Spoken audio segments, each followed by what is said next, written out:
It's Yoel and my daughter Shailee here at Fusion. And today we got a pretty special couple cars to look at.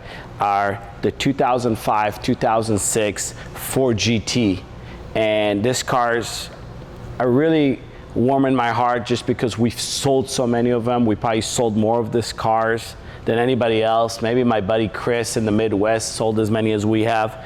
But I love this cars. We'll talk about it more and I'll tell you guys why I'm so in love with this car. But Shai, maybe you could tell a little bit about the history and why did Ford bring this car back in the early 2000s? Yeah, so originally the GT40, now today known as the Ford GT, they're really so famous because they won 4 consecutive years at the 24-hour Le Mans. And that's right. I know, I'm learning my history, guys. And yeah, just really special collectible cars. And the ones that we have, like, they're very desirable because of the 4 options they have. That's right. So we'll talk about the 4 options, but going back to the 60s, and I wore some cool shoes with the Gulf colors because they had some colors like that. Do you remember why they called them a GT40 in those days? Oh, I remember you told me. Tell me again. All right, so it was because the roof line was only 40 inches off the ground. That's how low that car was. And then when they introduced this car, I think they showed it first in 2002, the car got bigger. When you put them side by side, you can see how small the original car was. Even so, this car is super low. It is about like 11 inches longer. It's wider. It's about 4 or 5 inches taller. So they made a lot of changes to it, but what a wonderful car. Yeah. So first of all, we'll go with this cars, that all these cars were built the same engine, all came with a manual 6-speed overdrive transmission. They all came with a 5.4 liter 32 valve V8 with an Eaton supercharger that makes 550 horsepower, 500 pounds of torque at about 3,700 RPM. It's already making 500 pounds of torque. Yeah. And I think in 2004 when they first tested it, what was 0 to 60 in 3.5 seconds or 3.4 seconds. It ran the quarter miles in 11.5. It's north of 200 miles per hour car. So just a wonderful car. But and we'll talk about when we drive. This is one of my favorite cars to drive because it's comfortable and it's got, in my opinion, the best gearbox ever. And we'll see it when we drive how good the gearbox on it is. And what's cool about them is they all were the same, built the same, only manual, and they only had 4 options for the car. That's it. You can only order it with 4 options. And those options were the BBS wheels were an option. So in the industry, we call them 4 option cars, 3 option cars, right? So one of the options was the BBS wheels, the painted stripes. Yeah, the racing stripes. Yep, and they're painted on, so that's what was one of the options. And then they had the Macintosh stereo, and you could tell right away because it's got that little sub in the middle between the seats. So that's the upgraded radio. And then the 4th option was painted calipers. So the standard cars came with black calipers, and then you can order them painted, and you can get them red, you can get them gray, you can get them, there was a few options on the color. This one has the gray calipers that I like because it kind of matches the stripes. And obviously on a red car, you got to have the red calipers. So both these cars are 4 option cars. And these cars have a lot of cool things that you know, that they did. They did a lot of testing in the air tunnel. Aerodynamics was huge for this car. Yeah, I can tell.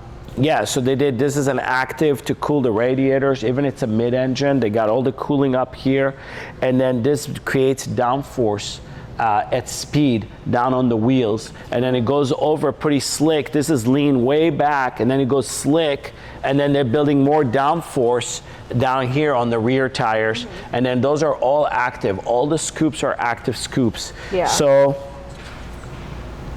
just a great piece of work. I think Ford, in my opinion, this may be the best car Ford put out. Yeah. And there is the new Ford GT that we'll do a video with that one as well, and we'll talk about the better things in that car and not as good at them, but this is something that is special.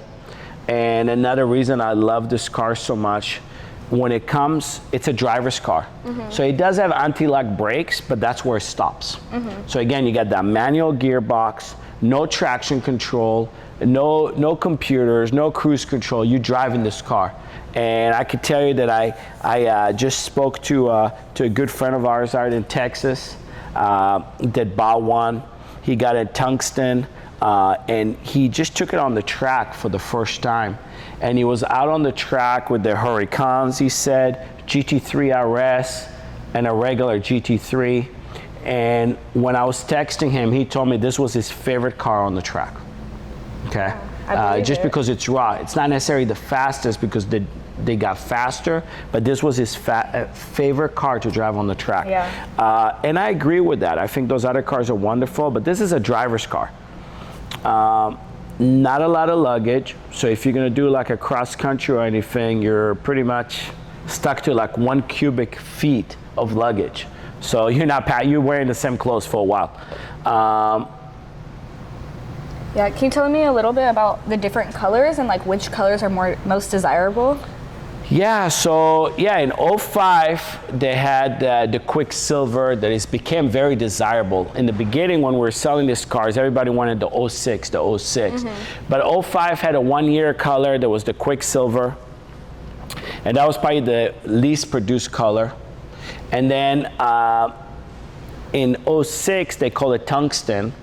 There was also 1-year color that's also very desirable. You never go wrong with black. Red is the most produced color. Yeah, that's the most common. Most produced. Yellow is one of the least produced, super rare. And then you have the Heritage. Oh yeah, we had a couple Heritage editions Exactly. Here. So we have the Heritage. Yeah, the Heritage are awesome. They bring the most money right now is from a Heritage. Yeah. So people are looking for the Heritage cars. We've sold a few. What year was the Heritage? 06 only. 06 only. So all Heritage were built in 2006, and we'll put some production numbers on the screen for everybody so they can see kind of the numbers. Yeah. But yeah, the Heritage are great, but it's truly just a paint job, and people are paying a lot of money for it, but they're super cool. Don't get me wrong. I think for me, can never go wrong with black. Quicksilver is a great color, and the Tungsten. Those are the colors. But if I had to choose one, only one, and I had one, you're little, when I had it in the garage, I would do the midnight blue with the white stripes. That color in real life is just beautiful. Yeah. I know it's not as desirable maybe of some other colors, but me personally, I love the midnight blue with the white stripe on this car. It just became one of my favorites. The other thing that is really desirable, they made what we call a 3-option car, where it was a stripe delete black cars. Those do really well, and they bring a lot of money. So for all the collectors, you kind of know what to go for. Let's maybe open the engine department and take a look. Let's see if we can get this open. Oh, here's another thing before we go to the engine department is the doors open 90 degrees, and this car is super comfortable once you get in.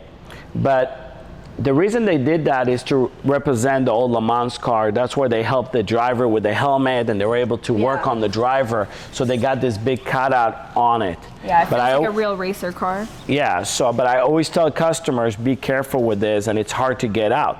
Right now we have a lot of space so we can swing the door completely, but imagine in a small LA type of parking spot, and you're in the car, and you're trying to get out, and it's like, cut your head off, right? I've hit my head plenty of time, and I'm not even a big guy. So you gotta be careful with that. That's probably the hardest part. And then, Shai, if you go to the other side, there's a little clip right here. You push in. See it right there? Yep, push it full. Yeah, here you go, like that, yeah. Perfect.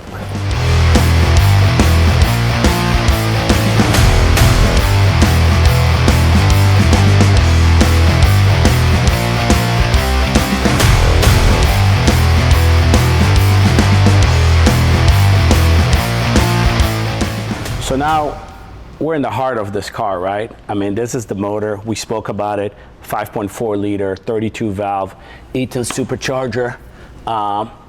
One cool thing, Shai, that you haven't driven one of these cars yet, but also one of my favorite parts on driving this car, you can set the rear view mirror down a little bit, And when you get on it, you can see this pulley. See how the glass is right here? Oh, yeah. And you can see the supercharger and the motor in the rear view mirror. Oh, that's that so I personally love because, Yeah. you know, when you get on it, you can see it spin up and stuff like that.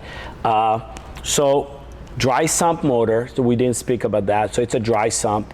For people who don't know what a dry sump is, instead of having an oil pan where all the oil sits in the pan and the cranks goes through it and picks up the oil, they got a separate oil tank that is on your side, and the oil gets recirculated in there, so you have less spinning restriction on the motor, so you could spool up faster, you can hold more oil, and then also another benefit of it is you can set the motor lower down, because now you don't have this huge pan that needs to hold, you know, 10 quarts of oil or 8 quarts of oil, so you can set the motor down. And like, you know, what happens when you set the motor lower? A lower center of mass. Of gravity, right? So what happens is, so it's better handling, right? So that's what they try to do as well, is to get the handling to be better. It's got an aluminum like subframe, full coilover, double wishbone suspensions.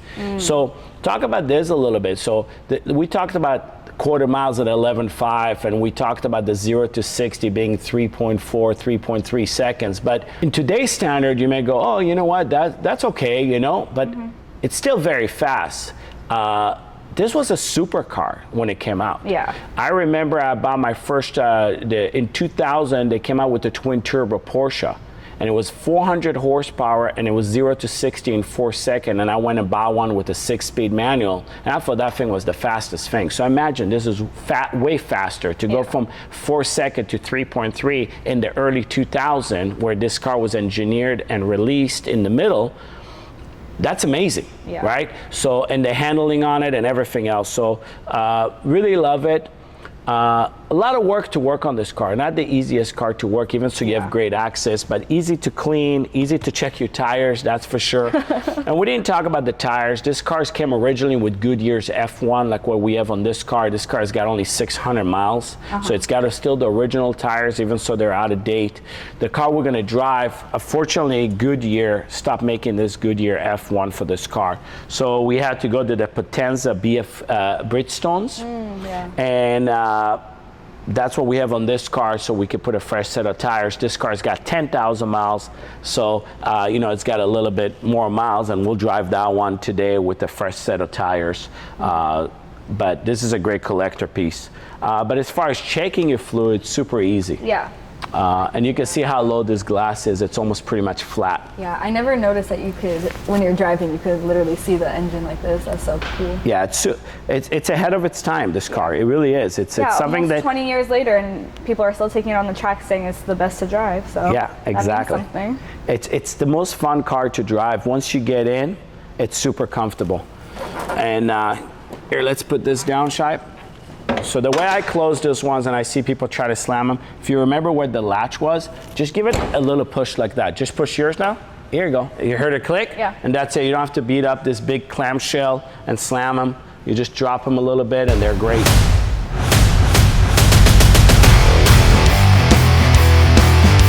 So here in the rear, I mean, first thing, Shai, that's what we talk about. Look at that rear glass, and look how you can see right through, but look how it's laying almost flat. Yeah. So they want the air just to go right over the car and then get back here to develop more downforce. Yeah. Also, it has a full active diffuser on the bottom. Do you see how that is? Oh, yeah. So that's for all high speed. And some, you know, this cars are tested at about 202 miles per hour, I think, for the book. But I know guys that modified these cars to like 2,500 horsepower, and they ran over 300 miles per hour with this aerodynamics and this system, right? They were modified motors, but the body still did it. So it tells you how incredible it is. And if you look at the taillights, it's very old Le Mans, very simple, just big round taillights and done. A lot of venting for the exhaust for heat, and then the two center exhaust pipes that are awesome. You know, I mean, just clean look. You drive behind this car. I mean, we're short, but look, you know, once you stand up, look how low this car is. Yeah. You know, so compared to other cars around here, you could tell how low they are. Yeah, they definitely have those aerodynamic features that everybody loves, but exactly. Another cool thing is that on the front, people probably never recognize this. And a friend of mine told me this, and I don't know how accurate it is, but it does make sense, and I have to do the math. Look at the headlight. See how beautiful those headlights are? Yeah. But do you see that it has the number 100? Oh, wow. So a friend of mine told me this was for 100 years of Ford. I haven't found it on writing and stuff, but a friend of mine told me this. I hope he was correct because now I'm talking about it. But it does spell out 100, Yeah. right? Yeah. This is a little backwards, but if you look at it, it's 100. Yeah. Correct? Cool. So super Hopefully cool. It has a meaning to it. That's cool. We'll say it was 100 years for Ford development or something. I don't know. You know.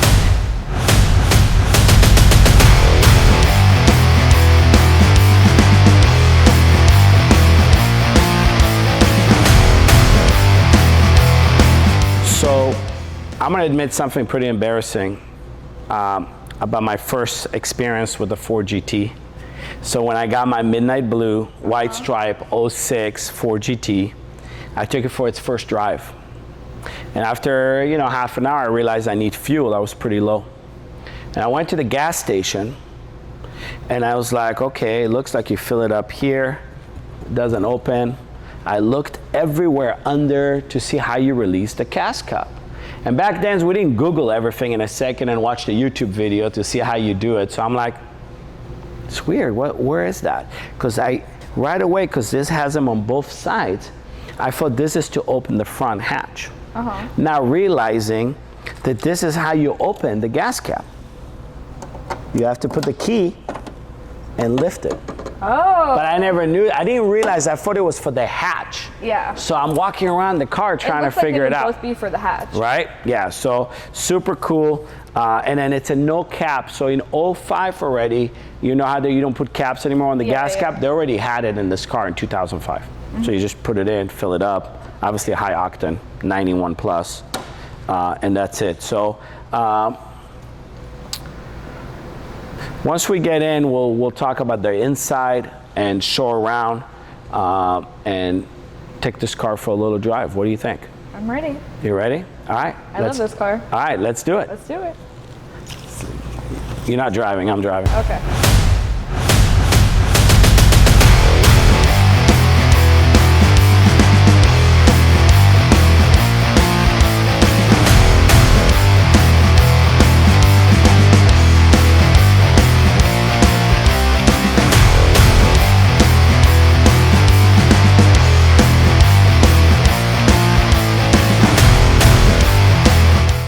The moment you get in this car, you realize that this was developed for the driver.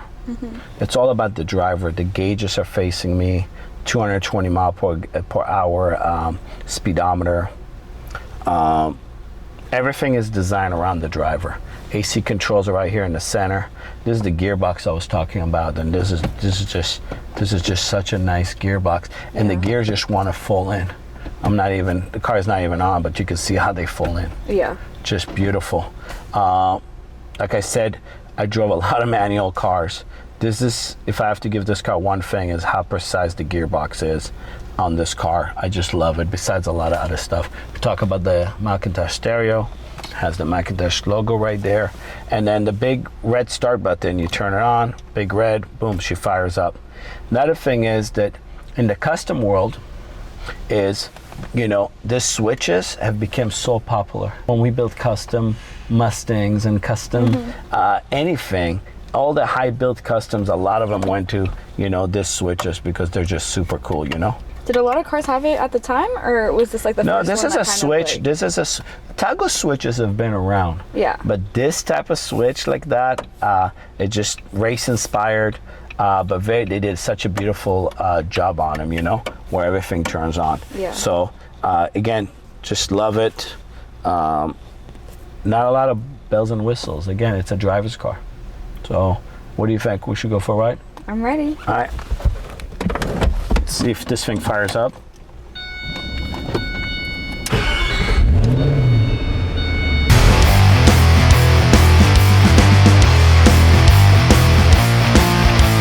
Making me nostalgic. Yeah, feels nice. Once you're in it and you're driving it, it's pretty incredible. It's a pretty nice car. Yeah, and we're going to something that has more miles, but We just sold that one recently that had 9 miles. That was crazy. That's true. All original packaging, stickers, and everything. Yeah, so that one had still the manufacturer stickers on it, had all the white wrapping, so it's never had been dealer prepped. So that was unique about that car. It was on an open MSO, so that's the manufacturer statements on it, and it also was had all the paperwork, all the stickers from the production line. And I don't know if you remember, Shai, we didn't want to add any more miles on it because it had 9 miles. Yeah. So we actually rolled it on dollies to even ship it out. Oh yeah.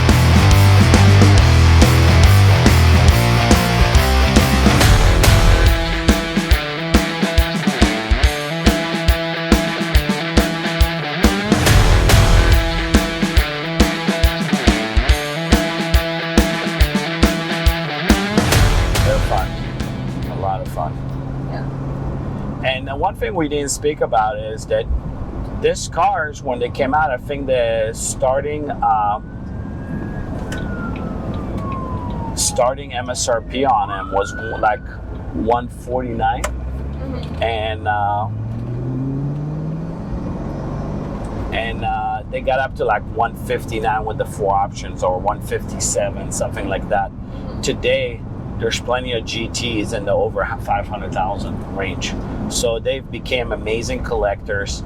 This car has never dropped below its MSRP. You know how sometimes cars come out and they're hot and they'll go up, and then they'll go back down, and then they'll catch up eventually.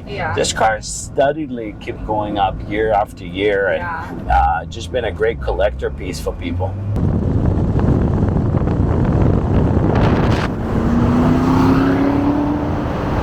Where are we headed? We'll head by the old house. We're in Santa Susana.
See, this car is just stuck to the ground.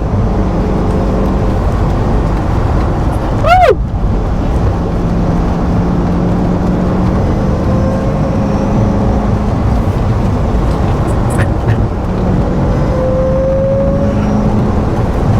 I just love this car. God, it's so precise.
a crazy canyon run, huh? I loved it, but I was the driver. It's always harder to be a passenger. Yeah, towards the end I was getting a little... Wow, you trying to hold the camera, you're jumping around, it was okay. But what I want to show you guys is that this car does great in the canyons, obviously, but we also took it on the freeway just to kind of show what a cruiser it is. And we didn't talk about it, but this car on the highway gets 21 miles per gallon. And with $7 a gallon right now in LA, it's not a bad thing. Yeah. But again, just to show everybody, this car is not your only car. You can't just have this car as a daily driver. It is a weekend car. Yeah. But you can't go wrong. You can get a car like this with 10,000 miles that you can go and enjoy and drive. Or if you just want to collect it, you can get one with 600 miles and let it keep going up in value. But either way, you can't really go wrong. These cars don't go down. And this car, at the money that it's at, you can just keep driving it and never lose anything on it. So, anything else, Shai? What do you think? No, I had so much fun. Even just being the passenger, it was a great time. Well, I appreciate you doing this video with me. And please, if you guys don't follow our channels, you guys know I keep burning up tires. You know it's getting expensive. We need the support. Please, please subscribe to our channel and we'll see you on the next video. Yeah. Thanks, guys. Thank you.